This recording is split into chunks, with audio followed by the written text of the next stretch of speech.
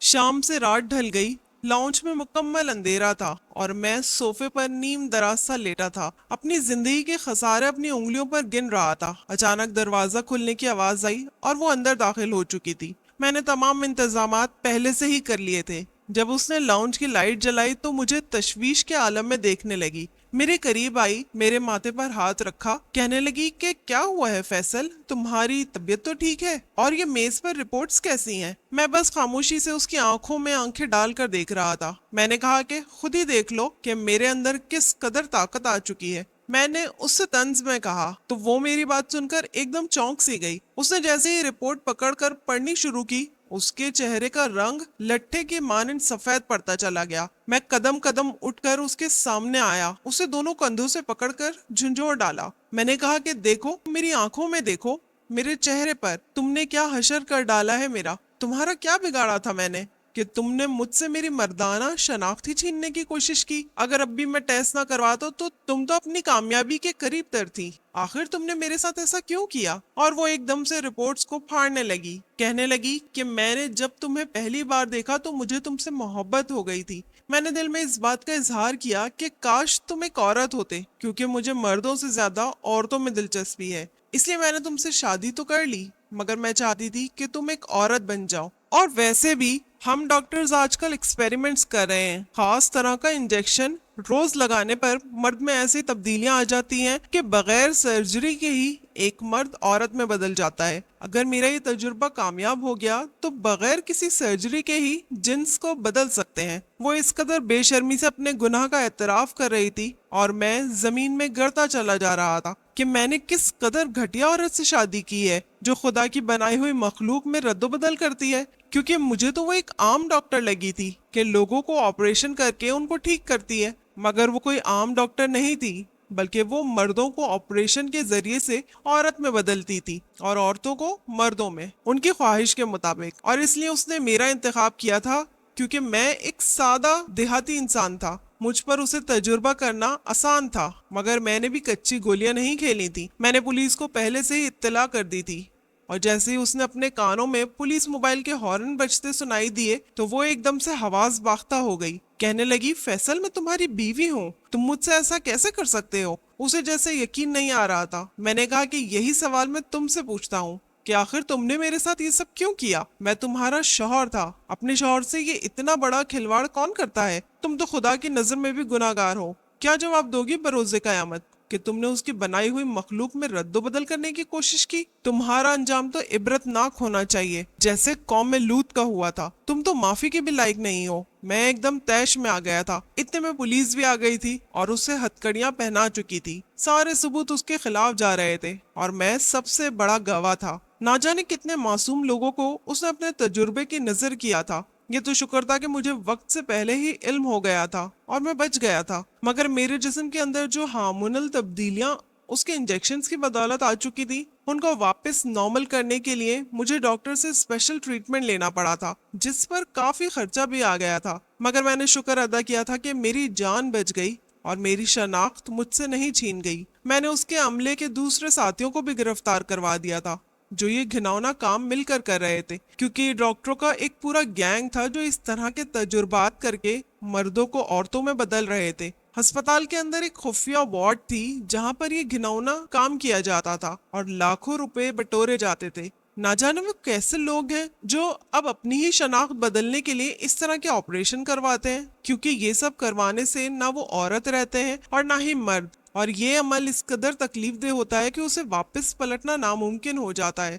اور نہ ہی تکلیف کی کوئی دوا ہوتی ہے۔ وہ دنیا کی نظروں میں بھی دھتکارے ہوئے ہوتے ہیں اور آخرت کا نہ ختم ہونے والا عذاب بھی ان کا مقدر ٹھہرتا ہے۔ میں نے 2-3 مہینے کے ٹریٹمنٹ سے اپنے آپ کو دوبارہ سے نارمل کر لیا تھا، اور میں خدا کا جتنا بھی شکر ادا کرتا کم تھا کہ اس نے میری اس گھٹیا عورت سے جان چھڑوائی، کیونکہ میں نے بھی لالچ میں آ کر اس سے شادی کی تھی، اور لالچ بہت بری بلا ہوتی ہے، یہ انسان کو برباد کر کے رکھ دیتا ہے۔ میں واپس گاؤں چلا گیا اور میرے گھر والوں نے شکر کا سانس لیا اور گاؤں کی ہی کسی شریف لڑکی سے میری شادی کر دی۔ اب میں ہنسی خوشی اپنی بیوی کے ساتھ رہتا ہوں اور امارا جیل کی سلاخوں کے پیچھے سڑ رہی ہے۔